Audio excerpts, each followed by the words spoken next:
Prismatic Evolution packs at the very end because I'm still having fun with the set. I just don't want to open up a ton of packs at once. Now, since the CGC returns is going to be the bulk of the entire video, I'm going to show you guys some stuff here in the beginning that were like my bombs on the return. And then I'm going to show you the stuff that I'm putting back in my personal collection. So when you're looking at the stuff that I get in today, don't think that I got pristine 10s and gem mint 10s on everything. This was out of 900 cards. The stuff that I'm putting into my personal collection, you're going to have, if there's a pristine of a card, then it's possible that I have another pristine. It's possible that I might have nothing but less than pristines for that grade.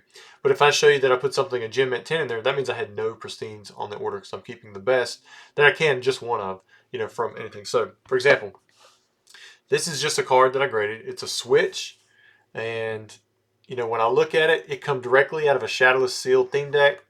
I can't figure out, why it got the 7/5. There were several cards like this. Got a Rattata, got a Ponyta, there's another Ponyta. These are the things that you bomb on. That it just happens. You got a fighting energy 6.5, 6.5, and I'm trying to put the glare on here just so that you guys can see the surface of these cards. You would think that there would be like a bend or something that would be obvious, but like I don't know what was wrong with them. Like I don't even see white dots. They're just going around the edge. I mean, they look nice, but this does happen, and sometimes you're just like, I don't know why. Is it worth it to crack this out and try to regrade? I don't even know. Like, or is it better for me just to try to get, $8 out of this slab for a fighting energy, or maybe 10 out of the Machop, something like that. It's one of those things that when you submit in bulk, this is the kind of thing that will happen. So here, and I've got more of them. There's a Diglett there. This Charmeleon looks so nice. This is a card to me that it's worth trying to go for the 10 because the 9 isn't worth that much, but a 10, the value goes up quite a bit. And then I got another 6. It's the same thing. Like these come out of the same deck, back to back. What I'm thinking could have possibly happened with these is there were some cards that had like this brownish stain on the side of it. And if these graders are that thorough that they were able to see like something on the width of the card, that would be kind of crazy. But it is possible. Like that might have been what happened. There's a Charmander, same thing there. Also, it wasn't just vintage that I graded. I graded stuff like this. I wanted to get one pristine of all of the Terrestrial Fest EX hollows. Basically everything in the set that's not a common, uncommon, something like that. And it didn't work out that great. I think I submitted 5 of each because I was like, let me get a few extra to sell too. But like with the Sinestia, like what, I got an 8, I got an 8.5, I got a 9. Who's going to want to buy that? Like these are big L's, like for sure. And I graded most of the other EX cards as well. And I think I put anything that was a 9, that was like a regular EX at like $14.99. You factor in how much you're going to pay for shipping, which is going to be near $5, plus the cost of packaging and your time. You got your eBay fee, and then you also have the grading costs. Like these, anything pretty much 9 and lower, I mean, you're going to lose money. Like these 8s and 8.5s, I think I had these at like $11.99, $12.99, something like that. But there might be buyers out there who just want to pick up, something simple, something cheap. And I do have people that come through and like buy this kind of stuff out. Not too often, but they will, because it's still an EX. It's kind of like a hit, as you would say, but really it's like $1 or less card, and it's been graded. And I was going for the pristine, and a lot of them I still did hit one pristine, but there were many that I just missed on all 5 cards, which is, you hate it when that happens. Here's the Snorlax that was graded. I've got this one set aside because it's not actually going in my personal collection, so it would have been in the to list pile, which I've already listed most everything else. So if you're looking for like a Terrestrial Festival Jolteon and it's just like the regular EX, then I probably already have it up. Most 10s, I think I'm selling for $24.99, unless it was an evolution, then I bumped it up $5. And then the pristines, it was like $39.99 and $49.99. Kind of reminds me of like pre-COVID pricing, how I used to do that kind of stuff. But this is that Snorlax we pulled. It did pretty good. I think 9.5 is a fair grade. It's not perfectly centered, but it's still pretty good. And then like on the back side, I think this one was, I think it was good except for maybe like one white dot up here in this corner. It's really small. It's going to be hard to see, but you can kind of make it out right there. So a 9.5 I think is a pretty appropriate grade. I do believe it. I think it still has a shot. Like if I cracked it out and resubmitted it, that it could get the gem at 10, but it could go the other way too. It could get like a regular 9. So 9.5 is a pretty fair grade. All right, here's some stuff that I've been buying. You guys know that I've been picking up a few of these. I think this one is number 4. And these are all from the exact same time that I bought them. They're just, it takes a little bit longer for some sellers. This is another card that I really like. I picked up a few of these at the $300 mark. I used to sell them for like 80, if I remember right, because I had all these 10s, broke them down, and then I graded these. There was the Dark Ryan. Oh yeah, there's a little thing on the back here. Huge fan of the channel, Rusty. Thanks for the purchase, and this is Austin. Well, I appreciate the sale, man. I haven't went and looked to see if you can still get them at 300, but I know when I bought them, I bought I think 4 or 5 total. It was right at the $300 mark, and then the lowest was $325. Lugia V, and again, I got these all around the $600 mark, so it looks like I've got 6 of these. I want to say the most I paid was from Z&G at $615, and then I stopped buying them because I could see the price was already getting pushed up. And that's not the goal of when you're buying something that you like. You don't want to artificially push that price up because you're the buyer of all of them at a certain price point, unless you're trying to like make a move on the market before it moves, I guess. But because I want to get more of these, but I don't want to be artificially pushing the price up. And just me talking about it in the video, I mean, you could say that it could do a little bit of that, but my channel's not that big. We're going to get some views, but we're not going to get that many views. There's another one of those. It's like this card right here. You guys have seen me say that I bought this in the past. It's still sitting right around $100, and I think that's a pretty good deal. So I picked up another one. I didn't pick up more than one, but I probably have 10 plus of this set back, and maybe here in another month I'll pick up another 1 or 2, for that price if they're still there. If it moves up significantly, then maybe I'll hold off. And then these right here. I talked about this Mewtwo V. Actually, I pulled these off of eBay. I had them for sale for $69.99. And I was like, it's kind of dumb of me to be buying the PSA 10 for $100 while I'm trying to sell the CGC 10 for $70. So when I had pulled these off, I can appreciate the artwork in these. And these were personally pulled by me. I pulled 3 from a case of 750 packs, which is like those distributor cases that become more public, I guess, in the past year. All right, now I'm going to get to the best of the bulk returns. Again, this was about 300 card returns. 300 cards is usually the max that CGC will take at once. Or if you send them more cards, they'll kind of like split it up. You can see I submitted some of the holos. Like I did Alakazam. Here we got a Master Ball, Blood Moon Ursaluna. Yeah, Ursaluna. Which I had this in the SAR, the Master Ball, and I want to say the regular EX as well. Because this one, it was so long, the Blood Moon Ursaluna, to put it in the title. Like I had to take out some of the other words. There's another Master Ball. No way I'm going to get, complete this in a Master set, but maybe if I pick them up slowly over time, it'll get close enough to where maybe I'll buy some out. But that would be crazy to open all this. But you can see, like, nobody really wants this, right? I mean, I do just because I want to kind of work towards a set. But when you set build, it's almost like the chase is the most fun part of that. When you complete the set, you hear of people selling the set after they complete it. They spend all this time going towards something. And I've been personally guilty of doing stuff like that before. I did it with the Shiny Vault with Hidden Fates.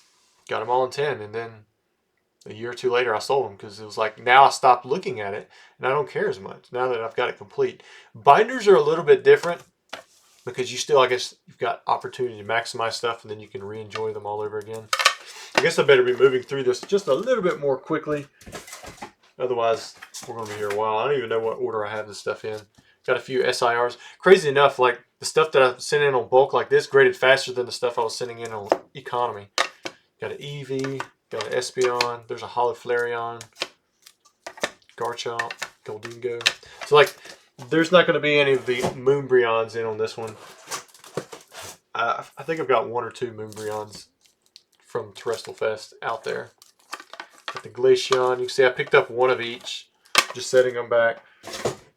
Which, there's no set for this right now on the CGC registry. They're going through doing awards. They're doing the set registry awards. And so, while that's going on, they don't allow for new set requests. So I'll have to start my set next year. Even at the A specs. And there were some that I did not hit a 10 on out of 5. There's that nice Sandy Shocks. Terrapagos, probably one of the nicest pristines I had. Oh, forgot that one. The Wellspring Masco Groupon. I feel like I should be able to know the names a little bit better after all this. All right, here's some stuff that was not Terrestrial Fest. Just some English cards that I had opened up from packs, chasing the Giratina or whatever it was. And if you notice, I've got some Gem Mint 10s. Anything English on the modern side, I went ahead and said, all right, I can keep a regular Gem Mint 10. I'm okay with that. Because chasing the pristine isn't always as doable. And cool thing about adding this stuff to the set registry is that I can see when I'm getting kind of close. If I get to like 30% of a giant set, for example, say Lost Origin, you know, like a regular set, then I might go back and I'll pull out all the cards from Lost Origin from my registry, and I'll make a separate box specifically for that, and I can kind of see what's going on. There's that Gengar pulled. Man, I was hoping for the pristine, but it pulled the regular. There's 1999 2000. There's your Giratina V-Star. And these are all ones that I did not already have set back. So the next time I grade a Hisuian Electrode V, if it gets a pristine, it will replace this one. If it gets a Gem at 10, it'll just be up for sale. Nice Magmar. I did just sell a PSA 10 of this one for $250 yesterday. And I relisted another 10, and then I've got this CGC one, which I'll probably list for about $200. These are all from that jungle pack that I opened up with the Snorlax. They did pretty good. I got mostly Gem Mint 10s, and then there were a few 9s. Like I know a Mankey got a 9. It was one of those. There's some reverse hollows, nice Pikachu EX. There were not too many pristines on the English side. So if I went only for pristines, I would be selling a lot more, which might be good for the bottom line.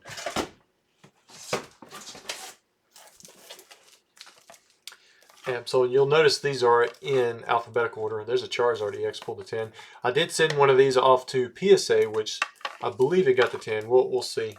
It's a nice pristine 10. I didn't realize this was such an expensive card. I went to list these. They're like $100 on the CGC side for the 10. PSA side is like 150 or something like that. That was surprising. Because most of these other art rares, they're just like, you know, this Houndour I had in a 9 that I listed for sale was like $17 or something. And that wasn't for the raw card. That was like already graded in a 9. So the raw card would probably be, I would have to guess, $3 to $5, something like that. The Pidgeotto and the Pidgeys and the Pidgeot, those were pretty good in price. I think the Pidgey was more expensive than the Pidgeotto. And we've only got a little bit left, and as you can see, you definitely did not see 900 cards or even 300 cards. Did get some pristine and regular 10s on the Shadowless cards, so they weren't all losses, but I did have quite a few that were pretty big capital L's. I was going to say capital W's, but that would have been the opposite of what I was trying to say. Another Haunter, Jinx. Got a pristine on the Machop Machoke, so that was nice. And so those were the highlights. So if you saw a pristine of, say, like that Ponyta, I do have another pristine Ponyta Shadowless that was just listed on eBay. But it doesn't necessarily mean it was there. If there was a Gem Mint 10, then there's not going to be any pristines for sale. All right, that's enough for the CGC returns. Let's open up some Prismatic Evolution packs. Or Prismatic Evolutions. I saw where some people had opened up God packs. That was neat to see. Pack number 1 got an EVGX. Bam, right off the bat. Pack number 2. Ooh, look at that. Got an A-Spec. 2 for 2.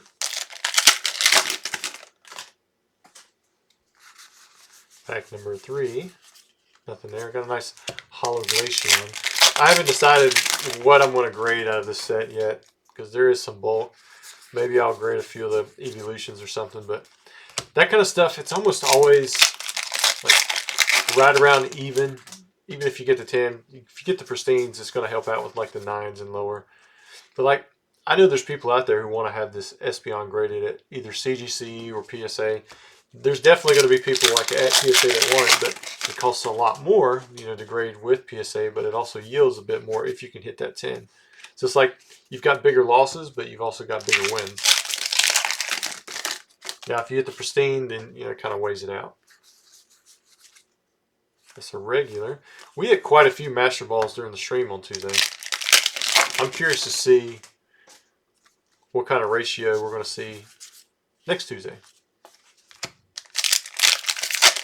This is out of 12 packs. So far we've got 3 hits. It's not too bad. Not a Master Ball. You get a nice little reverse holo, I guess.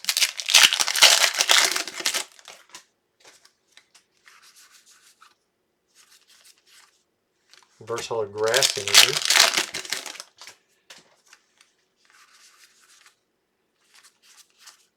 Another reverse holo energy, and then we're going to finish up one more pack. No Master Balls in these 12. Monkey Door. Oh, until the Sneasel come along. So we did get one. Got it with the Sneasel. Pretty cool looking. All right, guys. Hope you enjoyed the video. My daughter's CGC returns has not come in yet. When it does come in, I'm going to see if she will record with me. I want to see her first reaction to the cards she got. Like I said, little sneak preview. She did get something really nice on it, and because she opened up one box, she got a really good pull. She graded it, and it did do very well. I've already looked. I'm not the guy who can wait. If I get notice that there's been returns that have been shipped or that the grades are available, I go and look at it. I'm like, what's the point, right? It is nice to be surprised, but I'm okay being surprised sitting by myself in front of my computer, because if I don't like the grades, then at least I'm not saying crap that I probably shouldn't say. Anyways, you guys have a great weekend, and I'll try to have some more videos up next week. Definitely should have one up for the live on Tuesday night.